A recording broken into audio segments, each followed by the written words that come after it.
Астана Хаб эл аралык технопарк IT айел программасынын биринчи жыйынтыктарын чыгарып, алдыңкы 5 катышуучунун долбоорлорун тааныштырды. Жалпысынан быйыл 1300 казакстандык программалоо жөндөмүн үйрөнүүгө мүмкүнчүлүк алды. Катышуучулардын басымдуу бөлүгү 2 айдын ичинде курсту аяктап, алган теориялык билимин тажрыйбада колдонушту. Алия Оразымбетова долбоордун алкагында өзүнүн IT өнүмүн иштеп чыккандардын бири. Ал балдарды компьютердик жана каржылык сабаттуулукка үйрөтүү үчүн платформа иштеп чыккан.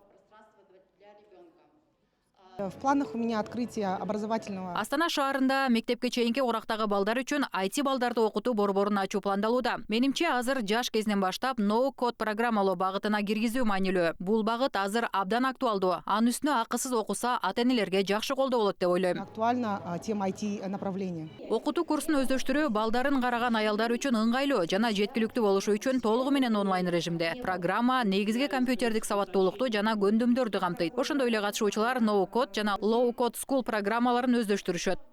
Это первый поток такой программы. Бул программанын катышуучуларынын биринчи партиясы. Окуу баш-он айынын 1-нен башталып, 9 айынын 20-сында аяктаган. Программаны баары эле толук өздөштүрө элек. Жалпысынан бул программанын негизги максаты киреше булагы жок аялдарды интернет аркылуу тармакка чыгып, онлайн түрдө акча табууга үйрөтүү. Мисалы, ноу-код жана low-code инструменттер даяр шаблондордун негизинде веб-сайттарды, тиркемелерди жана маркетплейстерди түзүүгө мүмкүндүк берет. Шаблонов создавать веб-сайты, приложения, маркетплейсы и так далее.